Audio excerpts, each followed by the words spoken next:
धोखा भी, अधर्म भी, फिर भी श्री कृष्ण हर समय अपने क्रोध के गुलाम क्यों नहीं बने? राधे राधे। जय श्री कृष्ण प्रेरणा कोश में आपका स्वागत है। क्या आपने कभी महसूस किया है कि कुछ लोग आपकी जिंदगी में सिर्फ आपको दुख देने आते हैं? आप उनका भला सोचते हैं, लेकिन वो आपका गलत फायदा उठाते हैं। आप उन्हें सम्मान देते हैं, लेकिन वो आपकी भावनाओं की कद्र नहीं करते। आप शांत रहना चाहते हैं, लेकिन उनका व्यवहार आपके भीतर गुस्सा, दर्द और बेचैनी भर देता है। और तब मन बार बार एक ही सवाल पूछता है, जब लोग गलत हों तो क्या शांत रहना सही है? क्योंकि सच कहें तो आज की दुनिया में शांत इंसान को अक्सर कमजोर समझ लिया जाता है। जो ज्यादा प्रतिक्रिया देता है लोग उसे शक्तिशाली मानते हैं, और जो चुप रहता है उसे दबा हुआ। लेकिन शायद श्री कृष्ण की सबसे गहरी सीख यही थी कि हर युद्ध क्रोध से नहीं जीता जाता, कुछ युद्ध शांति से जीते जाते हैं। महाभारत में भी श्री कृष्ण ने हर जगह क्रोध नहीं चुना, उन्होंने समझ चुनी। जब उनका अपमान हुआ तब भी, जब लोगों ने उन्हें गलत समझा तब भी, जब अधर्म बढ़ता गया तब भी, क्योंकि वो जानते थे कि अगर इंसान हर बात पर प्रतिक्रिया देने लगे तो धीरे धीरे वो अपने मन का गुलाम बन जाता है। और गीता कहती है, क्रोध से बुद्धि नष्ट हो जाती है। सोचिए, जब भी आपको बहुत गुस्सा आता है, क्या उस समय आप सही निर्णय ले पाते हैं? शायद नहीं, क्योंकि क्रोध सबसे पहले इंसान की शांति छीनता है, फिर उसकी समझ, और अंत में उसका संतुलन। लेकिन इसका मतलब यह नहीं कि श्री कृष्ण कमजोर थे। शांत रहना कमजोरी नहीं होता, बल्कि अपने मन पर नियंत्रण रखना सबसे बड़ी शक्ति होती है। क्योंकि किसी और को हराना आसान है, लेकिन खुद के क्रोध को हराना बहुत कठिन। आज इंसान की सबसे बड़ी समस्या क्या है? वो हर बात को अपने अहंकार से जोड़ लेता है। किसी ने कुछ गलत कह दिया तो पूरा दिन खराब, किसी ने सम्मान नहीं दिया तो भीतर आग जलने लगती है। क्यों? क्योंकि हमारा मन दूसरों के व्यवहार से नियंत्रित होने लगा है। लेकिन सोचिए, अगर कोई इंसान सिर्फ कुछ शब्द बोलकर आपकी शांति छीन सकता है, तो क्या आपकी शांति सच में आपके नियंत्रण में थी? शायद नहीं।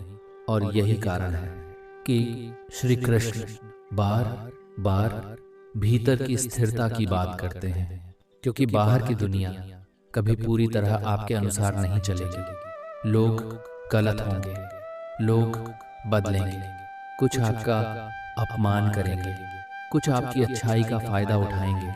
लेकिन सवाल ये नहीं है कि लोग कैसे हैं, सवाल ये है उनके व्यवहार के बाद आप अपने भीतर क्या होने देते हैं। क्योंकि हर बार प्रतिक्रिया देना शक्ति नहीं होती, कभी कभी शांत रहना ही सबसे बड़ी प्रतिक्रिया होती है। लेकिन शांत कैसे रहें जब सामने वाला गलत हो? शायद इसका उत्तर भी श्री कृष्ण के जीवन में छुपा है। उन्होंने लोगों को बदलने की कोशिश नहीं की, उन्होंने सिर्फ अपना धर्म निभाया। क्योंकि वो जानते थे हर इंसान अपने कर्मों से सीखता है, और जो गलत कर रहा है उसका सबसे बड़ा दंड उसका अपना अज्ञान है। इसीलिए ज्ञानी व्यक्ति हर किसी से लड़ता नहीं, क्योंकि उसे पता होता है कि हर बहस जीतना जरूरी नहीं। कुछ लोगों को समय सिखाता है, कुछ को जीवन एक, और कुछ को उनके अपने कर्म। लेकिन इंसान का मन तुरंत न्याय चाहता है। उसे लगता है कि जिसने गलत किया उसे उसी समय परिणाम मिलना चाहिए। लेकिन गीता कहती है, कर्म का फल निश्चित है, भले ही समय अलग हो। और शायद यही समझ इंसान को शांत बनाती है, जब उसे विश्वास हो जाता है कि उसे हर लड़ाई खुद नहीं लड़नी। कुछ चीजें समय पर छोड़नी होती हैं, लेकिन इसका मतलब ये नहीं कि अन्याय को स्वीकार कर लो।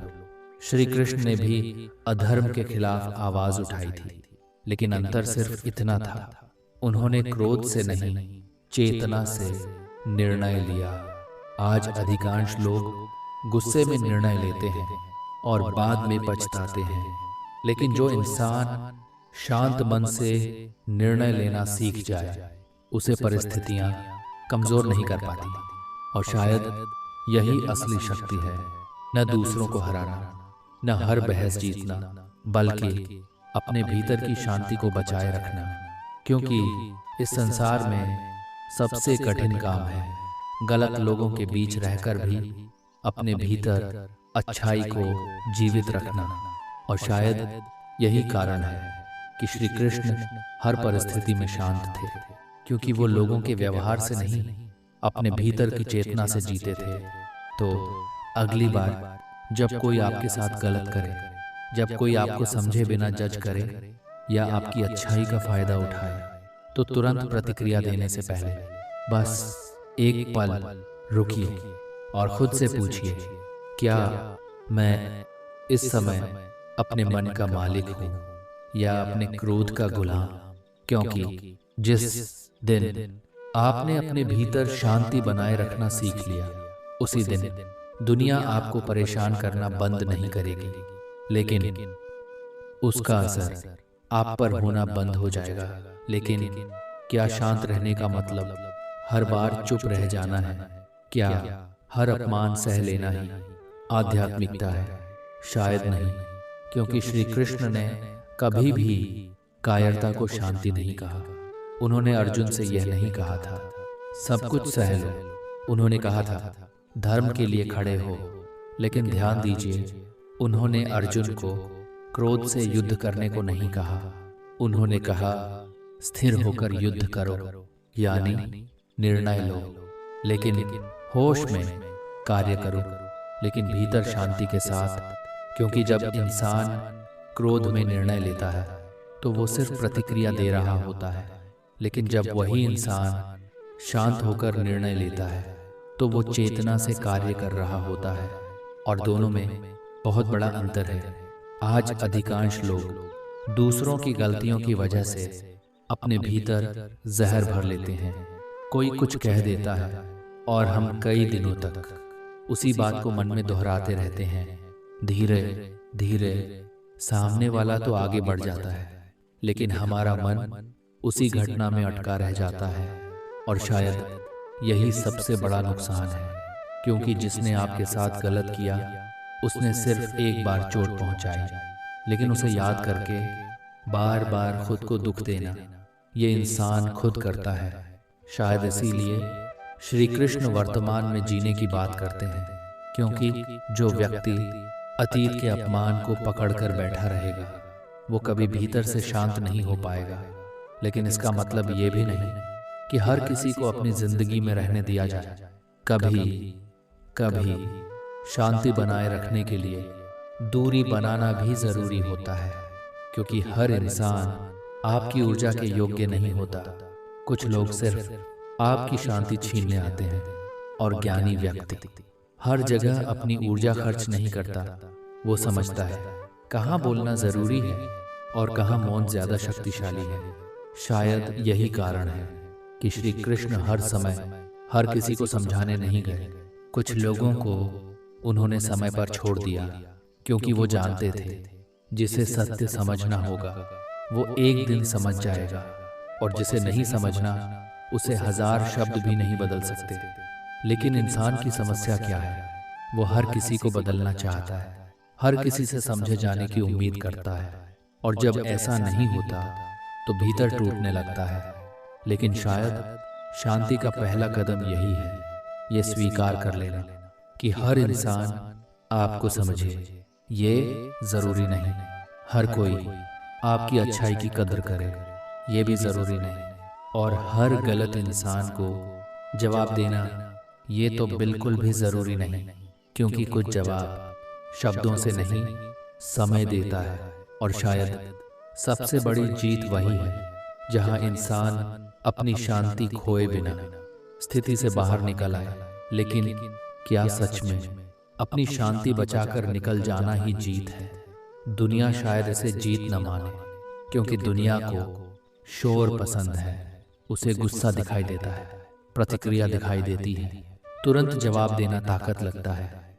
लेकिन भीतर से टूट चुका इंसान भी जोर से चिल्ला सकता है। असल शक्ति तो वहां दिखाई देती है जहां इंसान के पास प्रतिक्रिया देने का पूरा कारण हो, फिर भी वो अपने भीतर शांति बनाए रखे। और शायद यही कारण है कि श्री कृष्ण को योगेश्वर कहा गया, क्योंकि वो सिर्फ परिस्थितियों को नहीं, अपने भीतर को भी संभालना जानते थे।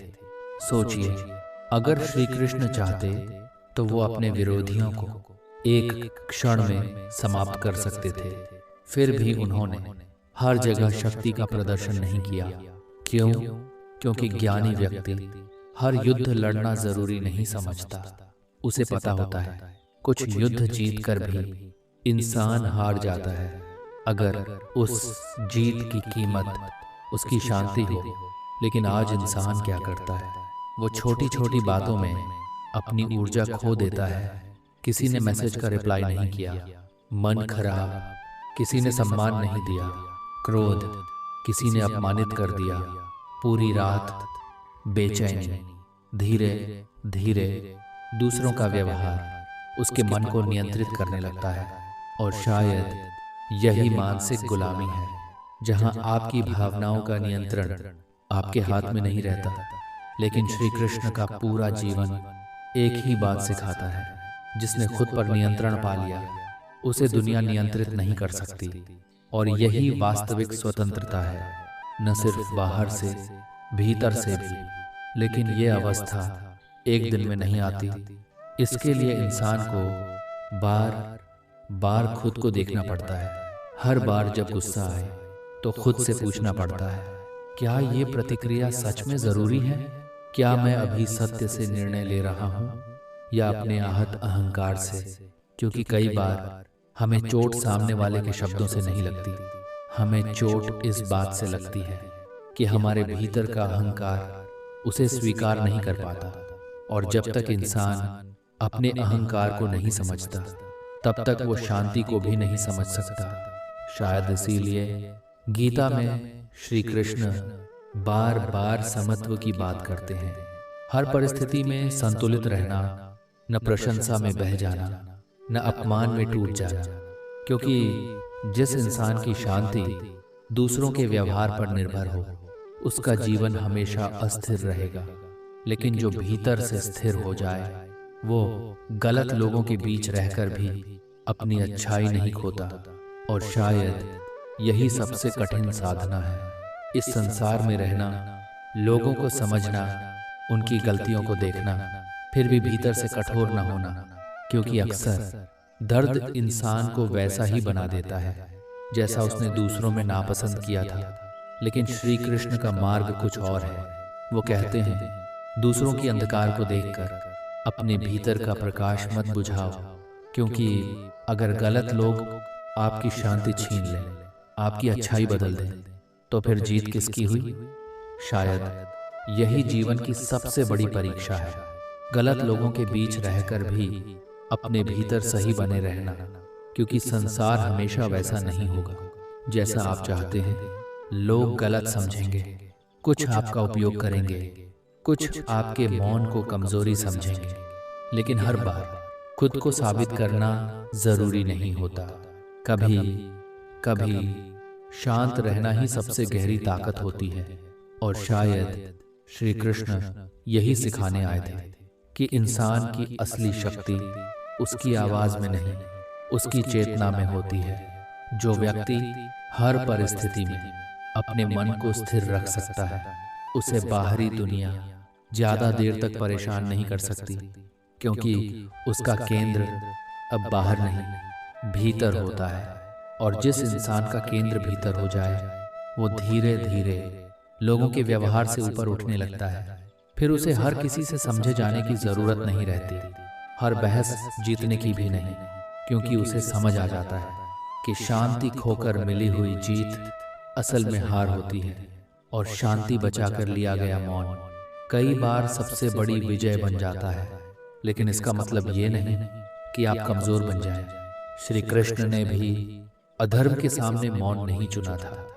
उन्होंने बस इतना सिखाया कि निर्णय क्रोध से नहीं, चेतना से लो, क्योंकि क्रोध में लिया गया निर्णय क्षणिक संतोष दे सकता है, लेकिन शांत मन से लिया गया निर्णय जीवन बदल सकता है। और शायद यही कारण है कि श्री कृष्ण हर परिस्थिति में स्थिर थे, क्योंकि उन्होंने दूसरों को नियंत्रित करने की कोशिश नहीं की। उन्होंने सिर्फ खुद पर नियंत्रण पा लिया था। और जिस दिन इंसान ये कला सीख लेता है, उसी दिन दुनिया बदलती नहीं, लेकिन उसे देखने की उसकी दृष्टि बदल जाती है। फिर गलत लोग भी उसे भीतर से तोड़ नहीं पाते, क्योंकि वो समझ जाता है कि लोगों का व्यवहार उनकी चेतना दिखाता है, लेकिन मेरी शांति मेरी चेतना दिखाती है। तो अगली बार जब कोई आपके साथ गलत करे, जब कोई आपको बिना समझे जज करे या आपकी अच्छाई का फायदा उठाए, तो तुरंत प्रतिक्रिया देने से पहले बस एक पल रुकिए, गहरी सांस लीजिए और खुद से पूछिए, क्या मैं इस समय अपने भीतर की शांति बचा पा रहा हूँ?